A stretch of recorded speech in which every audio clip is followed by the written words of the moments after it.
থুতু নিক্ষেপ করে বলছে, আরে তুই ওইখানকার মেয়ে না, সব পাকিস্তানি।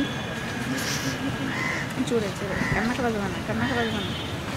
কালকে যখন ক্লাস শেষে আমি হলের দিকে যাচ্ছিলাম, হুট করে একজন আপু সামনের দিক থেকে এসে আমাকে মানে থুতু নিক্ষেপ করে বলছে, আরে তুই ওইখানকার মেয়ে না, সব পাকিস্তানি। জোরে জোরে কান্নাটা বাজবে না, কান্নাটা বাজবে না। কোথা থেকে মুখ পুড়িয়ে এসেছিস যে মুখ ঢেকে রেখেছিস? কান্না করা যাবে না। ঠিক আছে, বলো কথাটা অন্য কি? তারপরে হাত টান দিয়ে ধরে বল, হাত কান ঢেকে রেখেছিস, কোথায় পড়েছে দেখি, এতই কি দেখতে খারাপ?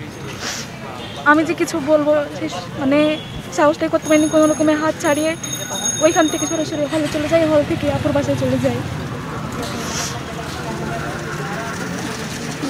এটা হচ্ছে ওর পোস্ট, আপনারা বলতে পারতেছেন।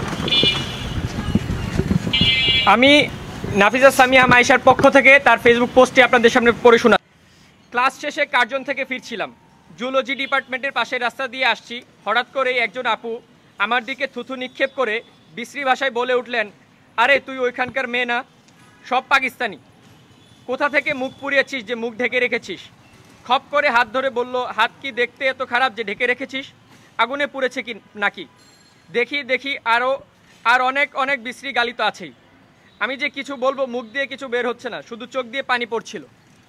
অনেক কষ্টে হাত দুটি ছাড়িয়ে দৌড়ে হলে এসেছি, এখনও মনে হচ্ছে গালিগুলো কানে ভাসছে।